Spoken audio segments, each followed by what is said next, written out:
بسم اللہ الرحمن الرحیم۔ السلام علیکم ورحمۃ اللہ وبرکاتہ۔ حضرت کعب رضی اللہ تعالی عنہ بن ظہیر و بجیر کا قبول اسلام۔ کعب دو بھائی تھے، کعب اور بجیر۔ ان کے باپ ظہیر جاہلیت کے مشاہیر شعراء میں تھے، اس لیے شاعری ان دونوں کو ورثے میں ملی تھی۔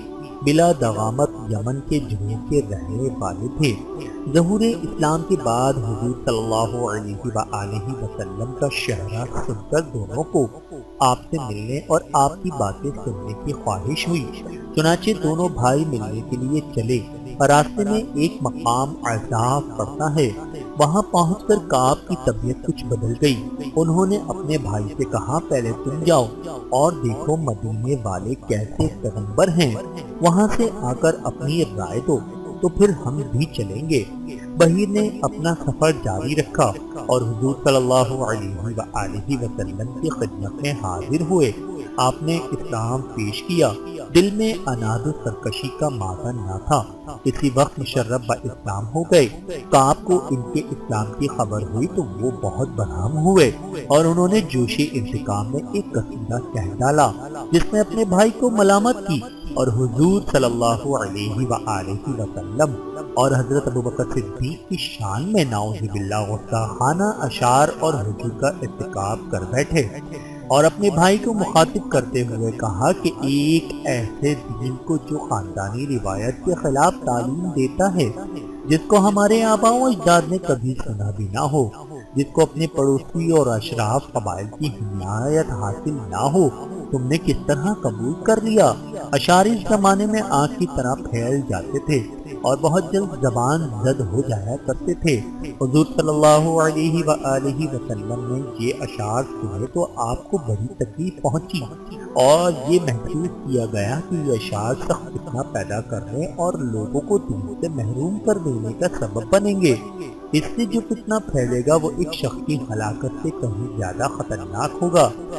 لہذا آپ نے اعلان کر دیا کہ کعب جہاں ملے اس کا کام تمام کر دیا جائے۔ بجیر اس اعلان سے بہت گھبرائے اور کعب کو کن شعر لکھ کر بھیجے کہ تم جس دین پر ملامت کر رہے ہو وہی دین حق ہے۔ ہم نے لات و عزیٰ کا دین چھوڑ کر اللہ کا دین اختیار کیا ہے جو نجات اخروی اور دنیا میں سلامتی کا یقینی راستہ ہے۔ بجیر نے اس قصیدے میں اس کا اشارہ بھی کر دیا کہ کعب نے جو راستہ اختیار کیا ہے وہ ہلاکت کا ہے اور عذاب آخرت اس کی قسمت میں لکھا جا چکا ہے، دنیا میں بھی اس کی سزا پائے گا، اور لکھ بھیجا کہ رسول اللہ صلی اللہ علیہ وآلہ وسلم نے تمہارا خون حاضر کر دیا ہے، اب تمہارے بچنے کی یہی ایک صورت ہے کہ تم اسلام قبول کر لو۔ رسول اللہ صلی اللہ علیہ وآلہ وسلم کی خدمت میں جو شخص بھی آ کر لا الہ الا اللہ محمد رسول اللہ کہہ دیتا ہے، آپ اس کی توبہ قبول کر لیتے ہیں۔ اس لیے میرا خط پاتے ہی تم بلا تاخیر مشرف با اسلام ہو جاؤ۔ کعب کو بھی اس کے سوا بچنے کی کوئی صورت نظر نہ آئی، اس لیے وہ خط پاتے ہی سیدھے مدینے پہنچے اور مسجد نبوی میں داخل ہوئے۔ اس وقت رسول اللہ صلی اللہ علیہ وآلہ وسلم صحابہ کے حلقے میں تشریف فرما ان سے گفتگو فرما رہے تھے۔ کعب نے آپ کو دیکھا نہ تھا، قیاس و قرینے سے پہچان کر آپ کے پاس آ کر بیٹھ گئے اور اشہد ان لا الہ الا اللہ وانک رسول اللہ کہہ کر امان کے طالب ہوئے۔ آپ نے فرمایا تم مامون ہو، اور آپ نے کعب کی گزشتہ خطاؤں سے درگزر فرمایا۔ پھر کعب نے اپنا مشہور قصیدہ بان سعد جو اسی وقت کے لیے کہہ کر لائے تھے، یہ قصیدہ بہت طویل ہے۔ قصیدہ سناتے سناتے جب اس شعر پر پہنچے، رسول اللہ صلی اللہ علیہ وآلہ وسلم اللہ کی ایسی کھینچی ہوئی ہندی تلوار ہے جس سے روشنی حاصل کی جاتی ہے۔ شاعر نے جب یہ شعر پڑھا تو حضور صلی اللہ علیہ وآلہ وسلم نے خوش ہو کر رضائے مبارک عطا فرمائی۔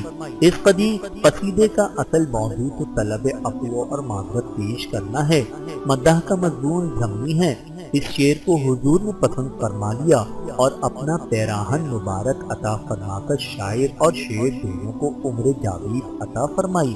آپ کعب کی ترجمانی اردو میں اس طرح کر سکتے ہیں، اس قصیدے کی مقبولیت کا اندازہ اس سے کیا جا سکتا ہے کہ اب تک اس کی بے شمار شرحیں مختلف زبانوں میں لکھی جا چکی ہیں، اور اس کا راز صرف اس بات میں ہے کہ وہ وہاں مقبول ہو گیا تھا جہاں کی سند قبولیت کے بعد کسی چیز کی ضرورت نہیں رہ جاتی۔